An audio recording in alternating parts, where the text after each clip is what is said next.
before we go into today's session, we always begin with a short introduction. Can you just put that over there? Sorry.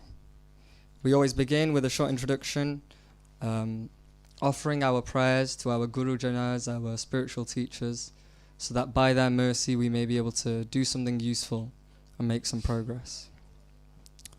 Om Ajnanatimirandhasya Jnananjana Shalakaya Chakshurunmilitam Yena Tasmai Shri Gurave Namaha Shri Chaitanya Manobhishtam Stapitam Yena Bhutale Swayam Rupa Kadamahyam Dadati Swapadhantikam Vandeham Shri Guru Shri Yuta Padakamalam Shri Gurun Vaishnavamscha Shri Rupam Sagrajatam Sahagana Raghunadhanvitam Tam Sajivam Sadvaitam Savadhutam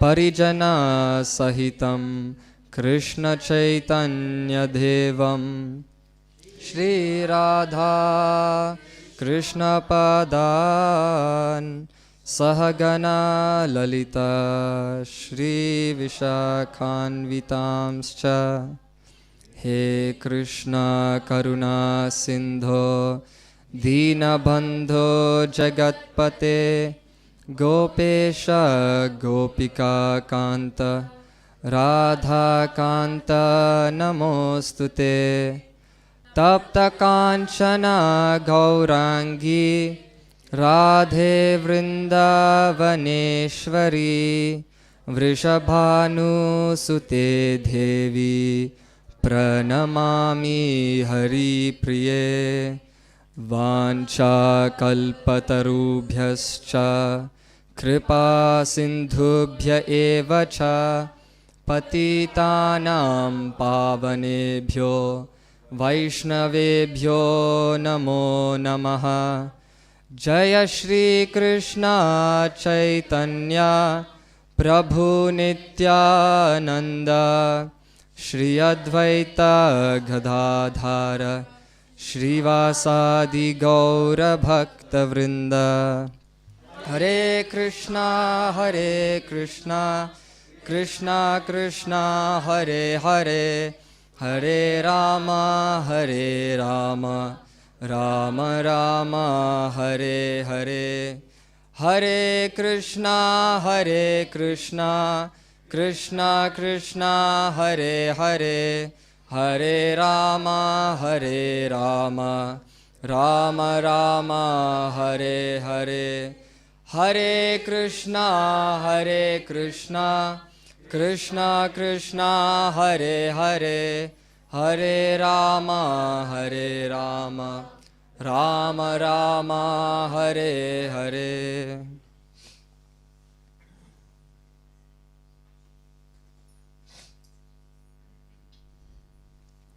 Hare Krishna. So I wanted to talk about, the topic for today is spectacular spectacles. So I see many of you wearing glasses over here today. So of course, the topic's just going to be about where you can get the best spectacles. I've heard that Ray-Ban's pretty good. I don't know about any other companies for glasses. But on a deeper topic that we'd like to look at is about perspective and seeing things as they are. But before we go there, we'll just go back a little bit and understand what is really progress. See, as society, we talk about progress a lot. We say that we're moving into the future, technology, AI, we're making progress, Our scientific developments, they're so good. We've made, history. These kinds of, electric cars, all the technology we have, we really think we're making a lot of progress. And I want to talk a little bit about that. So what example do you think that when you go out into society, they say, we're making progress? What examples do you think they'll give you? Can you put your hands up, please? What examples? Yes, Ramesh Prabhu. A car, yes. They didn't have cars back in the day. They went on a horse and carriage. In India, it is like good transport, good roads, communication. Yeah, okay, so commuting and communications have improved. Better cars and transport, yeah. Medicine, yeah, we now have better medicine. People are apparently living longer lives. Telecommunications. Yeah, across the world people can talk to each other. Before, if you wanted to speak to someone in a distant land, you'd have to organize a way that you can meet up with them. And you know, you'd really make a lot of time before you actually spoke to that person. Now you get a phone call from your phone, family member, for me anyway, family member from India is calling. It's not that important, we'll put it to the side. They're right there on the phone. Sorry, the font's okay, it's smaller. We don't need this now, Prabhu. Yeah? Yes. Oh yeah. I can't believe that. There was a time before I was born where people used to use these like phone boxes. If you wanted to speak to someone, you went in the red phone box. I didn't know that. You know, ever since I was born, we always used to have these smaller flip phones, BlackBerry and things like that. Yes, Mataji. Transportation, yeah. That's a big one. Any others? Taller building. Oh, that's good. Taller buildings. Skyscrapers. Yes.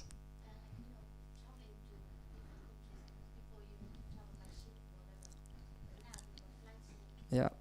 Very, very easy to travel to different countries by plane. So we really think we're making progress, right? And I mean, if you do see historically, things have changed. You may say that living standards have improved. But this is where I'd like to take some inspiration from His Holiness Keshav Maharaj and just ask, I'll ask Ramesh over here to read this poem, which is called The Paradox of Our Time in History. The paradox of our time. The paradox of our time in history is that we have taller buildings, but shorter tempers, wider freeways, but narrower viewpoints. We spend more, but we have less. We buy more, but enjoy it less. We have bigger houses and smaller families, more conveniences, but less time. We have more degrees, but less sense, more knowledge, but less judgment, more experts, but more problems, more medicine, but less wellness. We drink too much, smoke too much, spend too recklessly, laugh too little, drive too fast, get angry too quickly, stay up too late, get up too tired, read too seldom, watch TV too much and pray too seldom. We have multiplied our possessions but reduced our values. We talk too much, love too seldom, and hate too often. We've learned how to make a living, but not a life. We've added years to life, not life to years. Thank you so much. So as you can see here, wider highways and narrower minds, Keshav Maharaj always quotes this. You know, we're making apparent scientific progress, but science doesn't make people better. Science makes things better. For people to improve, you need something else. And so we think that we're making so much progress, and we think that we're so advanced as a society. But in reality, if you see, I think it's every 40 seconds in this world, someone commits suicide. That means that since this talk has started 15 minutes ago, there's already been more than 15 people across the world that have killed themselves. Every 40 seconds. Is this really advancement? Is that really advancement? We're seeing that increasing, damaging mental health in society. Is this really advancement? We see that people are divorcing more often. Is this really advancement? We're showing more interconnectedness with social media, but people are apparently more disconnected than ever before. Is this really advancement? None of this can be described as real advancement. Srila Prabhupada very nicely describes in Civilization and Transcendence, chapter 2, real progress is not winning the rat race. If you win the rat race, you're still a rat. If you're the top dog, you're still a dog. This is not real advancement. This is not real progress. And why? Because we try and we endeavor with so much difficulty for all these material gains, and it goes like that at the time of death. We lose everything. There's a famous poem, the Ozymandias, you know. He's a great ruler. He says that, "Look on my work, ye mighty, and despair. Nothing beside remains." Nothing exists. We have seen great empires, great civilizations come on the globe. They do whatever they can, they control as much as they can, and that's all it is. Time will take away everything. Is this really progress if everything that we do is completely going? It's not real progress. Real progress means that thing which can stay and last for a longer period of time, which is actually everlasting. That's real progress. You know, if I'm making an investment and it goes up one day and goes down the next day, that's not really progress. And we try so hard for all these material things that will not provide us any progress. We try so hard. How much of our life do we give away to these things? Huh? Looking for material relationships, material wealth, material gain. We try so hard. But this is not really progress. And we think that by increasing our material knowledge, and this is the biggest problem, please listen. We think that by increasing our material knowledge, we're going to make progress. We're going to make solutions. We're going to solve these problems that we have. Does everyone agree that we're in a world of problems? Put your hand up if you agree. Let's try it the other way. Put your hand up if you don't agree. Okay, that's good. At least we're all on the same page. We're in a world full of problems. Lord Krishna says in the Bhagavad Gita, Dukkhalayam ashashvatam. This world is a place of misery. And we have, so many problems, but what we try to do is we try to make some solutions. And those solutions, we think they work. And they may work for some small period of time, apparently. But then they will only cause another problem. In the 1890s in America, 1890s in America, does anyone know how much horse manure there was on the street in a year? So they used to go by horse and carriage in America, and they had a big problem with horse manure on the streets. Does anyone know how much horse manure there was on the streets?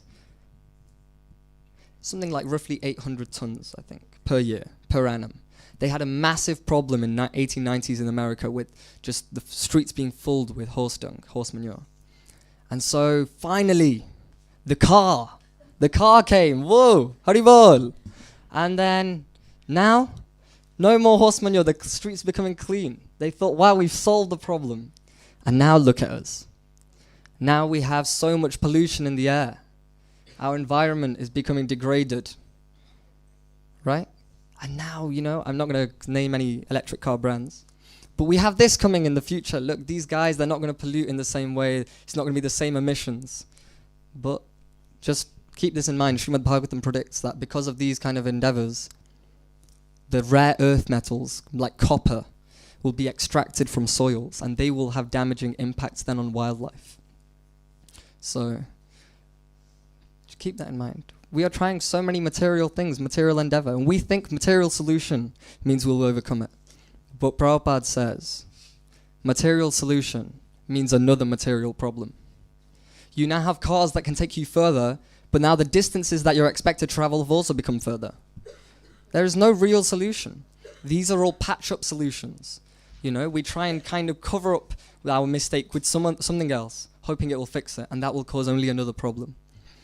So, really, when we're looking at real progress, we have to not just consider these material factors, but go beyond them. And that requires a change in perspective. We have to see things differently. We have to look from a different point of view if we actually want to change things.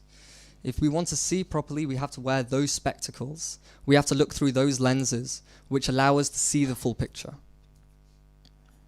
And so, when we say changing perspective, people often say our perspective is very, very, these days only very narrow-minded. We don't often we're not open-minded. And often those who are open-minded, they think that you will often see those who are very open-minded. It seems like logic has almost run out because they accept everything, right? So with perspective, there's now this Western kind of dichotomy of narrow and open minds. But we have to see this from a different point of view. Our perspective, I'm going to ask the audience, our perspective, what really shapes our perspective? I'll come to you again, Ramesh. Is everyone awake? Is anyone sleeping? What really shapes your perspective of the world when you look out? Yes, Bhuvanesh Mataji.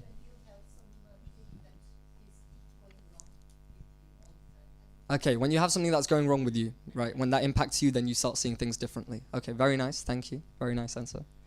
Naman?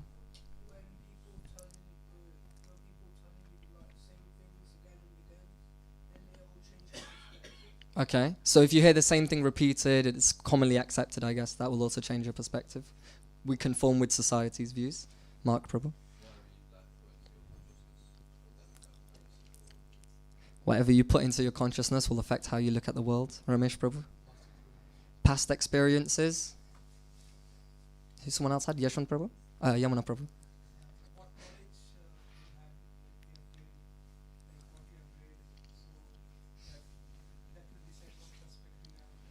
Okay, so what knowledge you have or what you've read? So what knowledge we acquire, that will change our impact on the world. Any more? Veena Mataji.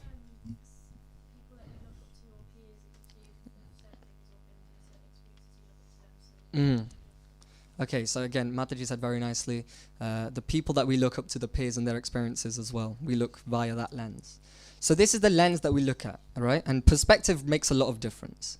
Normally here I would show you different angles of a certain incident and you'd be able to determine, but we don't have that kind of time today. But you can see many times, and you may have also experienced, if I say, oh wow, this person is very good, and then you start developing this image of, wow, this person's amazing. You go and do some research, and you find out that they've done terrible things. So because of your knowledge that you gain, you change your perspective. And one way of gaining knowledge is maybe through an authority, so maybe Googling it, you know. They say that whenever you're ill, you should never Google the symptoms of your illness because it'll make you think like you've got the worst terminal illness possible. You go and check an authority, right? That's one way. But the idea is like our perspective is really shaped by our knowledge. That knowledge we can get from an authority. You said reading. Our perspective is really shaped by the knowledge we get, Mataji said, with experiences over here. But it's like the idea of a change of knowledge gives us a change of perspective. I'm going to talk about chocolate, which is always controversial in the temple. But chocolate is, you know, one of the things is, I don't know if you know, but in the production of chocolate, one of the stages attracts cockroaches. And sometimes they come and fall in and they also become part of your chocolate. So now, how do you all feel? If I asked you 5 minutes ago, chocolate, you'd be like, wow, very nice. Now no one wants to even touch chocolate. When you acquire knowledge, when you develop knowledge, it changes your perspective, the way you look at things. And that knowledge is not just a knowledge that you just, when we say acquire, it means a knowledge that you internalize, that you really feel. As Mark Prabhu said, to feed into your consciousness. And Shastra completely agrees with that. Atmanam manyate jagat.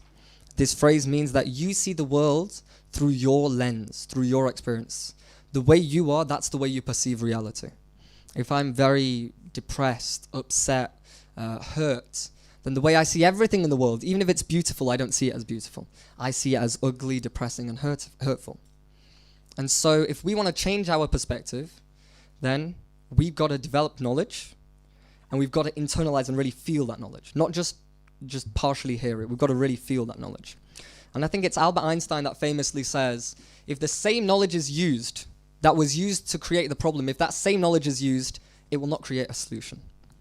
To create a solution, it requires a higher level of knowledge than the problem being created. And as Prabhupada says, material solutions only mean material problems. So we've got to try and develop spiritual knowledge. That will give us, that will be the spectacular lens that puts everything in place. Those spectacular spectacles that you can wear. And when you look through that lens, you'll be able to see everything in reality as it is. And those are the lenses that we're trying to gain. So try and focus on that which is important, to see the bigger picture and to acquire real knowledge. Seems good.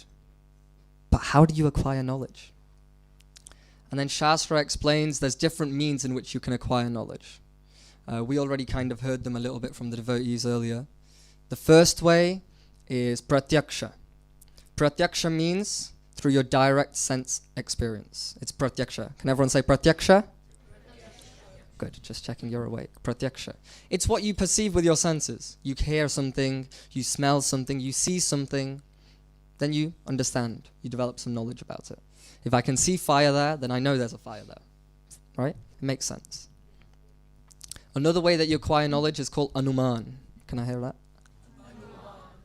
Okay. Anuman. Anuman means that which is done by inference. I may not see a fire, but if I'm seeing from that room there's smoke coming, I know because of my past experience, I can infer that there's a fire there. Because I know that wherever there's smoke, there's fire. Right? And then the third way that you can gain knowledge is through shabda. Good. We're getting on the cues, that's good. Shabda, which means taking the knowledge from an authoritative source. If I'm going to school, I'm studying economics, I'll take it from an economics teacher who's more well-versed in that subject.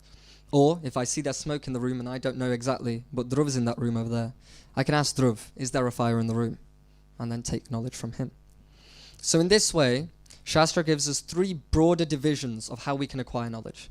Can you remember them? The first one was Pratyaksha, direct sense perception. The second, Anuman, which is inference. And the third, Shabda, from an authoritative source. Thank you very much. It's good. Everyone's awake. I'm very happy.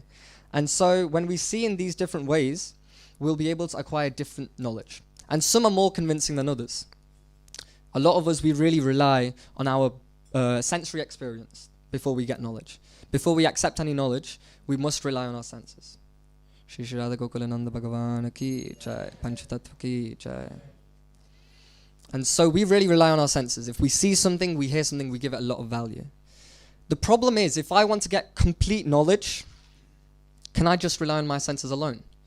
Well, there's 4 defects in this regard. The 4 defects are explained by Shastra, and there's a really nice order that you can remember these in. We have defects, and if we have defects, then the knowledge we also get using those tools will also be imperfect. And so we need to use knowledge which is beyond those tools. The 4 defects, the 4 imperfections that we have are firstly imperfect senses. Our senses are imperfect. I actually wanted to show everyone loads of optical illusions today, but Krishna willing, another plan happened in mine. Anyhow, I've got this one here moving, but if you look at it and stare at it for a while, you think it's moving. Your eyes can trick you. Your eyes deceive you. Your ears, you sometimes hear things which are not there. And some of you may have done that experiment in school or in university or college, where there's a line with a gap in it, but when you put it at a certain point because of a blind spot in your eye, it appears as a full completed line. There are many different ways we can show this. Sometimes when a person is going out in the dark, they see a rope, but they don't see it properly because of the darkness, and they mistake it to be a snake. In this way, when we use our senses for knowledge, our senses are imperfect. And so that means Pratyaksha won't be able to give us perfect knowledge. And we really need to feel that. My senses are limited. They can't give me perfect knowledge. So the first defect, imperfect senses. Because of our imperfect senses, we're prone to illusion. And because we are prone to illusion, because we're overcome by ignorance, we make mistakes. Imperfect senses, illusion, committing mistakes. And because we commit mistakes, well, these 3, you can't control. Imperfect senses, can't control that. Prone to illusion, you can't control that. Making mistakes, you can't control that. So error is human. But the 4th one, which we all have, because we make mistakes, but we don't want to appear that we make mistakes, we cheat. That's the 4th defect. We have a tendency to cheat. And that means that the knowledge that we gain through this medium doesn't work. We have some personal motivation every time we do. If we're trying to give knowledge to others as well, there might be some personal motivation. So we might trick others. And you see this a lot in the scientific field, that people really just vigorously push their own theory, neglecting information that will not support their theory, because they want to push it forwards. Tendency to cheat others. And so these 4 defects that we have mean that pratyaksha, sense perception, while our senses are imperfect anyway, they will not give us the perfect knowledge. It will not give us completely pure knowledge. And anuman, which is by inference, well, I can ask very clear, Sankarshan, have you experienced everything in reality ever? No. So then how can you make judgments on everything with anuman? You can't, right? You can't. You can only do with the limit of whatever you've experienced in the past. It's also limited because of your 4 defects as well. So these 2, pratyaksha and anuman, are completely limited because of your 4 defects. And actually, therefore, we know so little, but we think we know so much. So these 2, pratyaksha and anuman, just don't work in getting perfect knowledge. We really need to understand this point. We really need to feel that point. Now Shabda, an authoritative source. Still, there's problems with an authoritative source. What's the issue? What's the issues with authoritative sources? If I'm taking the knowledge from authority, what's the issue? They can cheat me, yeah? You're going to say something similar. Good excuse. Mark Prabhu.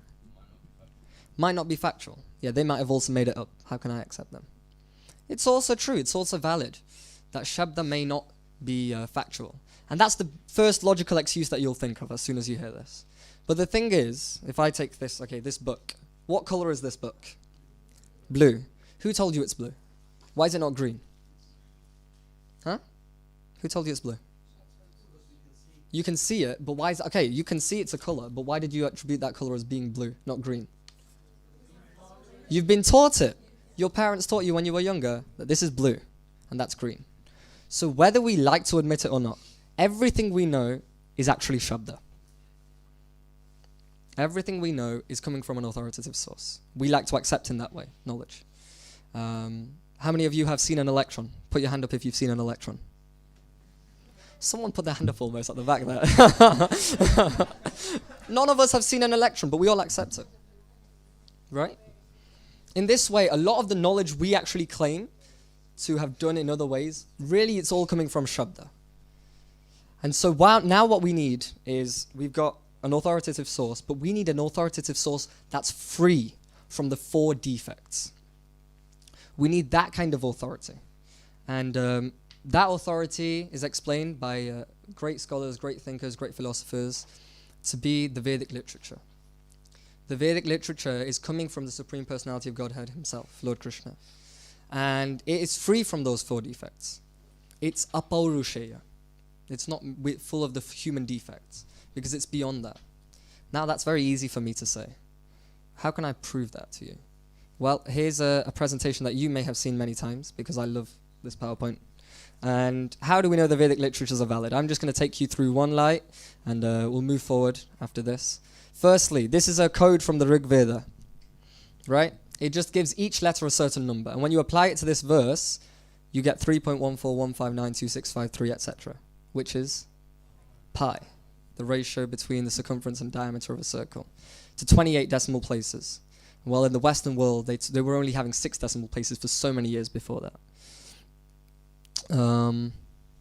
Depiction of Bharatvarsha. This is from the Mahabharata. I believe this is a discussion between Dhritarashtra and Sanjay. Dhritarashtra, the blind king, he asked Sanjaya, if you were sitting on the moon and you were looking back at the earth, what would it look like? This implies either Sanjaya knows, he has himself seen, or he knows because someone else has told him. And he gives this description, which I'm not going to focus on too much. Few more verses, and if you draw it, it looks like this. Some kind of rabbit and some kind of leaf. Doesn't look anything like the earth that you know, right? Until you turn it upside down.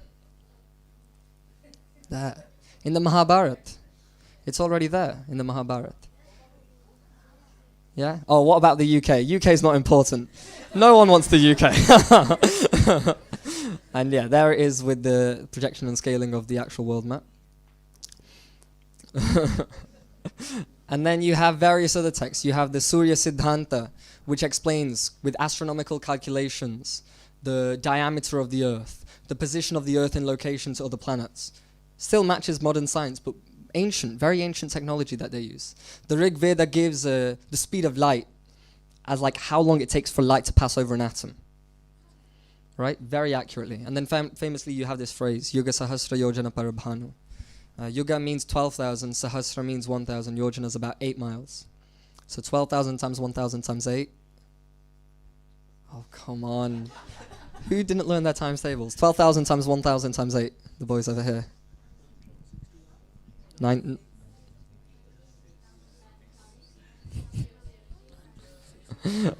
This shouldn't be this hard. Okay. It's 96 million miles, roughly, the distance from here to the sun. And that's predicted there in the Hanuman Chalisa. And then we can keep on going again and again as embryology in the Srimad Bhagavatam. In the course of a month, the head is formed, and at the end of 2 months, the hands, feet, and other limbs take shape. By the end of 3 months, the nails, fingers, toes, body hair, bones, and skin appear, as do the organs of generation and other apertures in the body, namely the eyes, nostrils, ears, and mouth and anus. There's another chapter of the Srimad Bhagavatam, Chapter 11, Canto 3, Calculation of Time from the Atom, explaining atomic science in full.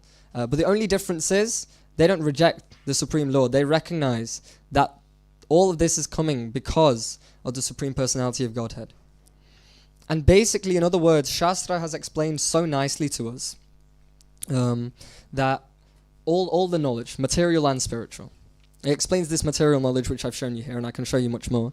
There's predictions of great personalities. Chanakya's predicted, Lord Buddha's predicted in the Srimad Bhagavatam, Chaitanya Mahaprabhu's predicted.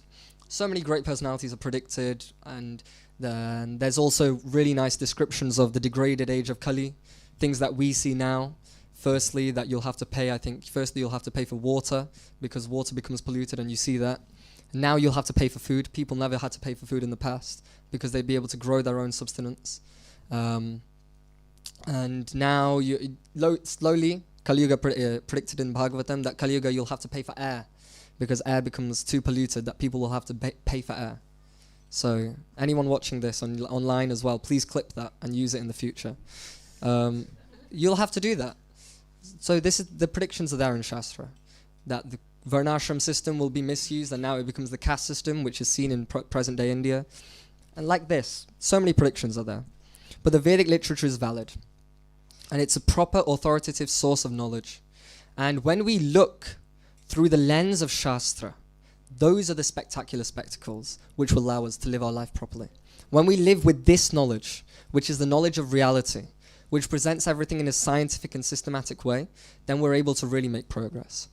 And I want to conclude on this little apparent detour with the focus of why the Vedic philosophy is very important.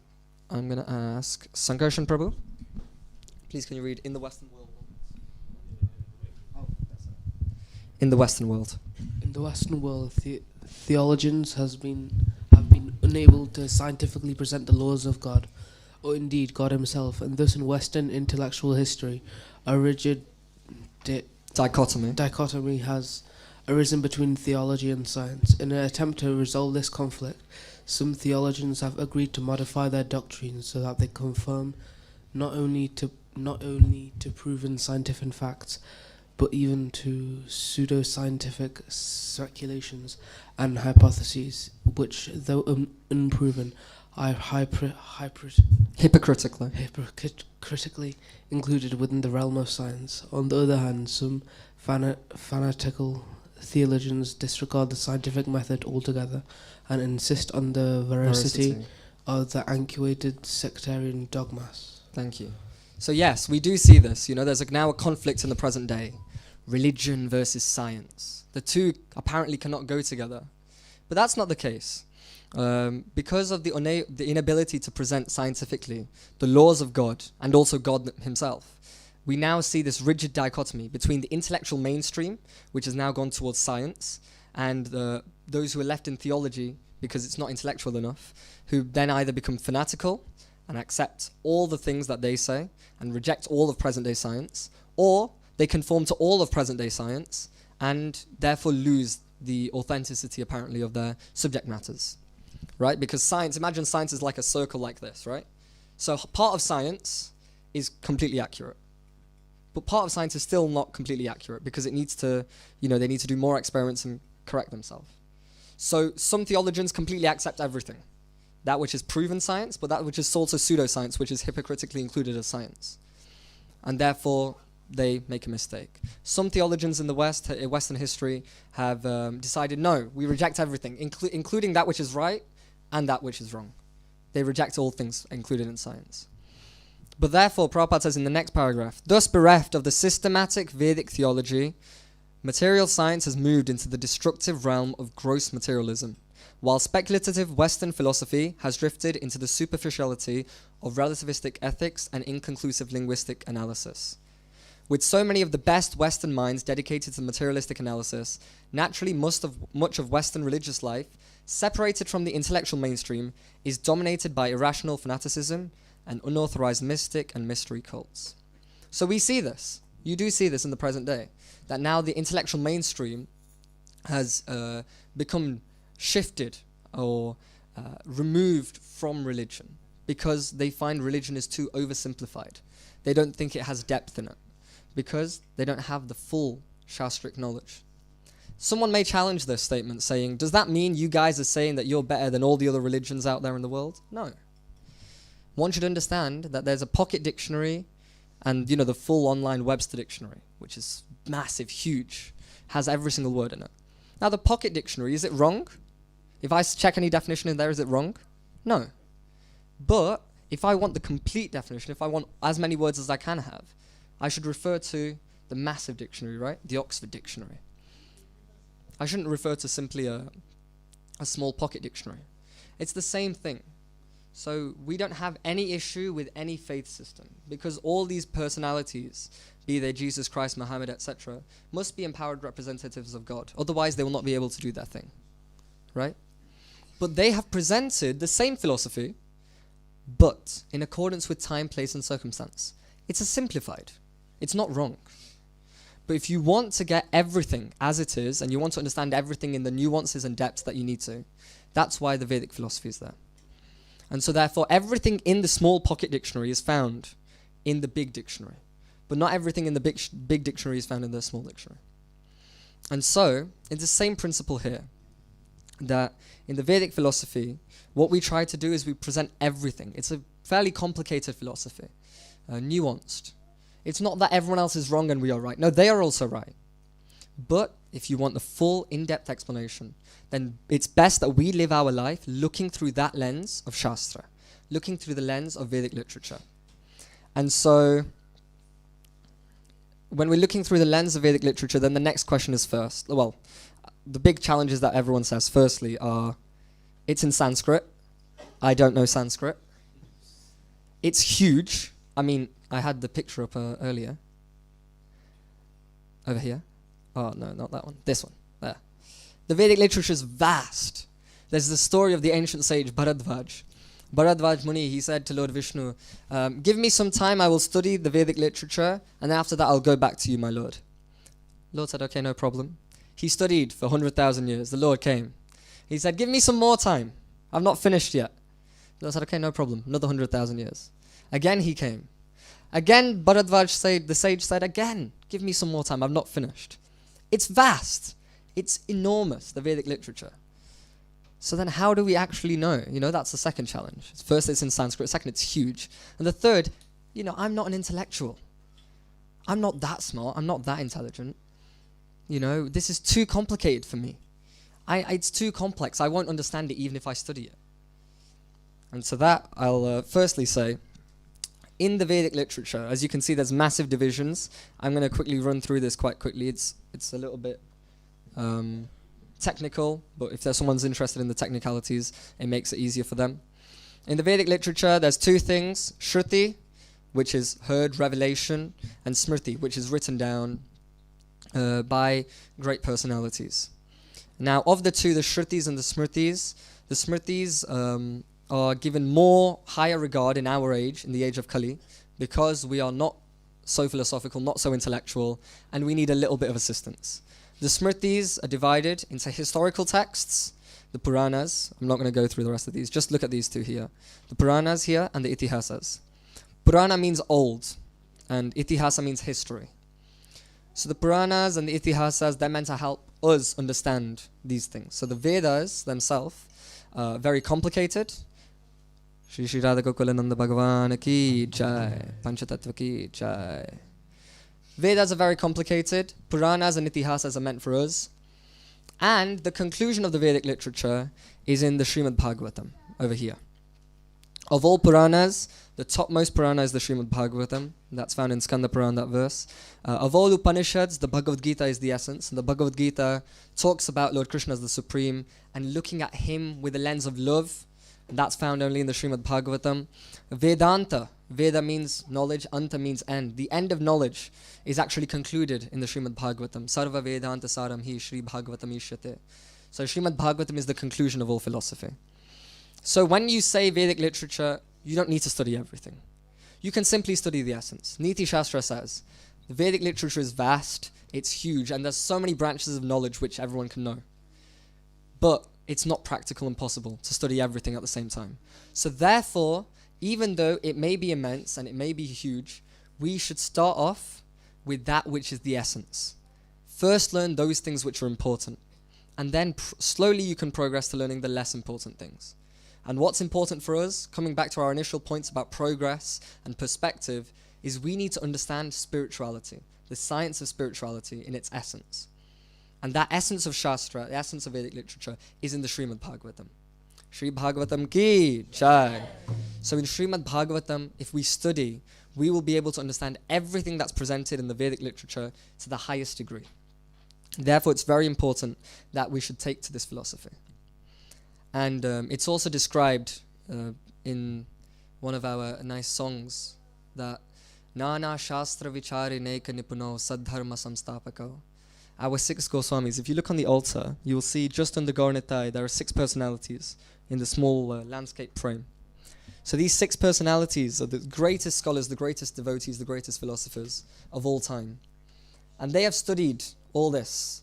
They've done all the hard work for you. And they've given us the essence.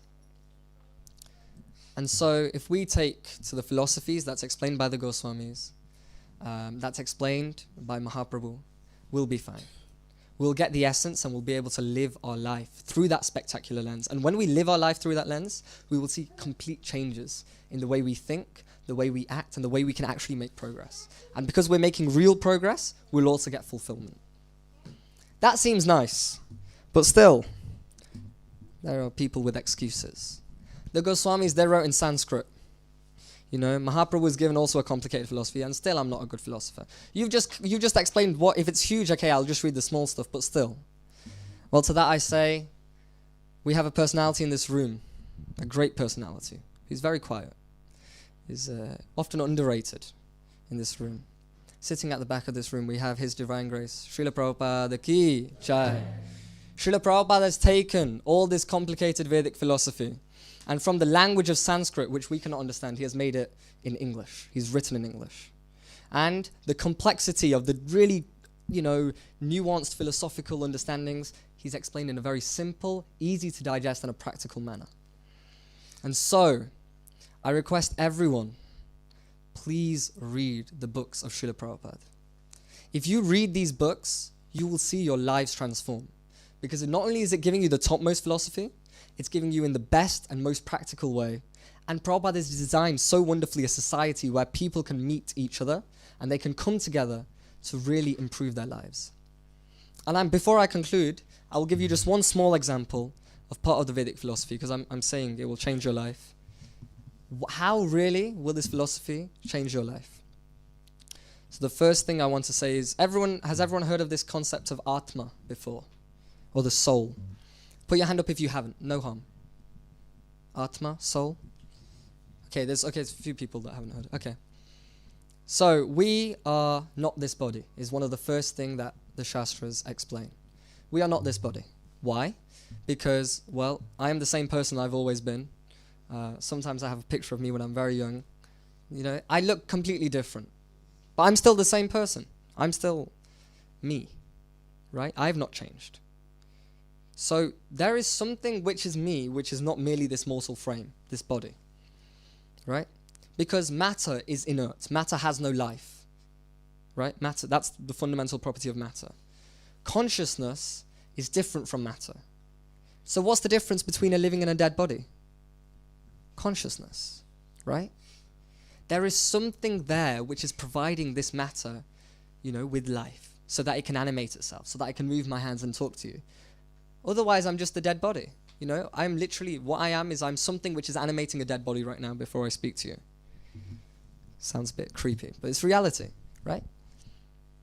I am that thing which is providing consciousness to this body. And consciousness, you cannot say it comes from matter. This argument of strong emergence that's often given doesn't make sense. It just magically comes out. There's not a scientific explanation. The Shastras explain very scientifically that you are not this body, firstly, because you know that you change. Secondly, because matter is inert, matter dies, the spirit doesn't die, you yourself don't. Third thing, we have reincarnation, right? Experiences of reincarnation indicate that people go beyond this body. They are living beyond this body, which means that how can you explain in a scientific manner reincarnation? You cannot. It doesn't make any sense at all. Reincarnation is there. There are many other things that we can do. But in this way, we see that we can conclude very simply, just with a little bit of intelligence, that I'm more than this body. This body is not me. This body is like a car which I can move around, I can maneuver, but I am the driver which is driving this body. I am not this body.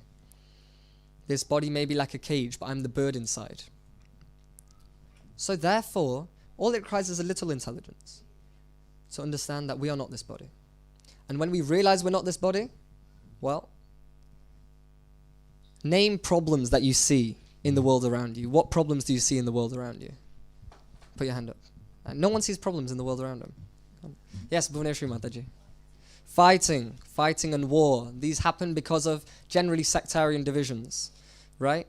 Religions are either this is my religion, this is your religion, or this is my country, that's your country. This all comes from the level of the body. I am Indian, I'm English, I'm American. That's all on the bodily level. War and fighting all comes because we identify with the body. Any other problems? Mark Prabhu. Discontent. Discontent comes because we're trying to fulfill the bodily needs while forgetting the needs of the soul, right? We feel unhappy because we're not really taking care of our true identity. We're looking at some other identity externally. Okay, thank you, Mark Prabhu. So discontent comes because we identify with the body. Bhuvneshwar Mataji again. Envy. Good. Envy comes often because we are jealous of others' material credit, how well others are doing materially. Now this comes not just due to the body, this also comes with our thinking of I am this body and I am the enjoyer. When we think that we are the enjoyer and others should not enjoy, then we do not feel happy when others are there. And so this comes not just from identifying with the body, but also identifying with the body and thinking we're the enjoyer. Any other problems? Yeah. Yeah, so this comes again due to comparison with other body. I mean, in the youth I see often this body image is a massive thing, right? Like the way you look, you have to conform into the way that society wants you to look. Fully on the bodily level, because we identify so much, we think that this is the body, that this is the person that I am this body. Any other examples? Greed, that also comes with the enjoyer, and thinking I'm the enjoyer, yes? Disease is always on the level of the body, you know. Disease is always on the platform of the body. Yeah. Starvation and hunger, these are terrible for us because we are in the body. If we realize we're not the body, then it will become a little easier. But still, we should take care of the body. I'm just pointing out that if with a very simple knowledge, that knowing that I'm not this body, we can completely change the way we think. Wait, I'm not this body, then who am I? What is my nature? What am I meant to do? Why am I here? Right? Those are the questions we should be asking ourselves as humans. And the Shastra explains very clearly, you are Satchidananda, you're spiritual, you're eternal, you're full of bliss and you're full of knowledge. That's what you are. And what's your nature? To love and to be loved. That's your real nature. And we look for it in material places. We look for this happiness and love in material places. But Anandamayo Bhyasat, when you are with Him, when you're with the Lord, then you will feel real happiness.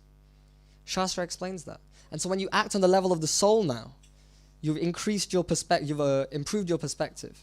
You're seeing things as they are. You're looking through the lens of Shastra. You'll be able to completely change your life.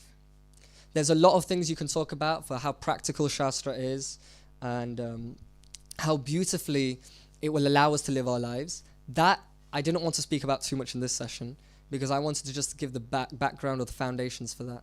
There's so many practical tools. My favorite of all practical tools, obviously this thing of knowing I'm not the body. I really like this, but I also really like the 3 modes of material nature. You don't even require a faith in God to understand these 3 modes, right? They're given in the 14th chapter of the Gita. For those of you who are further interested, please read. It's completely easy to identify this in the world around you, to see that if you live your life in the sattvic way, how that will impact you. And Shastra has all knowledge that you need. Whether it be economics, whether it be history, whether it be science, whether it be how to take care of your body, everything is there. But more important than the material things, it's also got spirituality. And that's the thing, that's the missing link in society. So I really request again that all of you, please read the books that Srila Prabhupada has given us. I cannot emphasize how amazing these books are. These books were able to change hippies who had no knowledge, no real intellect, into great scholars, great philosophers, great thinkers, and great devotees. Sri Bhuvanath Prabhu, who used to be here in the UK several years ago, very, very great devotee. And he didn't have some great education. He became the temple president of Soho, ISKCON London, at the age of 17. I'm 18. He's younger than me, right? He didn't have any formal university education. And simply by studying Srila Prabhupada's books, he was able to defeat great scholars and philosophers and thinkers very simply by studying Srila Prabhupada's books. He would be there standing on a stage with many, many people, much bigger than this crowd, many, many people, scientists, great thinkers, great philosophers, great minds, and they would always present arguments, and so simply, just like that, he'd completely be able to present the right view. You know, this is the beauty of Srila Prabhupada's books. And when we follow Srila Prabhupada's books, then we may be able to do something great for this world. If you want to really help society, the best help that you can give is giving real knowledge. Because when you give real knowledge, it gives a real perspective of where to go. And when people have the right perspective of where to go and what to do, they can become happy. We say world peace, world peace. You cannot get world peace without getting inner peace. And you cannot get inner peace unless you understand a little bit of this logic of reality. And so, I therefore really request everyone, we have many books over here, our Mother Kumar Prabhu is here, and Prabhuji will give you, if you have a certain interest in a certain topic, Prabhuji can tell you, this is a nice book, I think you will like it, and take to it. Because when you understand this logic more and more, it allows you to appreciate everything there is in Krishna consciousness, the way you should live your life outside of this temple as well, and how you can really grow and make progress. I would like to summarize today's session in 4 P's, all right? The first P that we talked about is progress. Material progress is not progress. Spiritual progress is real progress. Material progress can go like that with time, but spiritual progress is everlasting. The first thing is progress. Before we understand what is real progress, the next P that we must go to is perspective. Perspective allows us to understand what is real progress and what's not real progress. And that perspective comes from the knowledge we get, right? That's what forms our perspective. So the first is progress, the second is perspective, then the pramanas. The pramanas are the ways you acquire knowledge. Pratyaksha, Anuman, Shabda. Okay, that's good, they remember them. Yeah, the third is praman, the way you acquire knowledge. And the best way to acquire knowledge is taking from a perfect authority, because we have 4 defects. Okay? So after that, after pramana, we concluded the Vedic literature. In the Vedic literature, we established that Srimad Bhagavatam is the essence, and that Mahaprabhu's philosophy, the Gaudiya Vaishnava philosophy, is the essence of the essence. It's the creme de la creme de la creme. It's the nectar, the churned out nectar. And then you say, I don't understand Sanskrit. Prabhupada's given his books in English. Then you say, it's huge. Prabhupada has given everything in a very small form. You say, it's too complicated. Prabhupada's made all these concepts easy. The fourth and final P is Prabhupada. Because when we realize that Srila Prabhupada has given us everything we need, then we can make real progress. Then we get the right perspective. Then we understand the essence of pramana. So these 4 P's is what I'd like to conclude with for today. The first P is progress. Sorry, Veena Mataji's excited. She's ahead of it before everyone else. First P is progress. Second P is perspective. Third P, pramana, way of acquiring knowledge. And fourth P, Prabhupada. Prabhupada. Srila Prabhupada ki. Jai.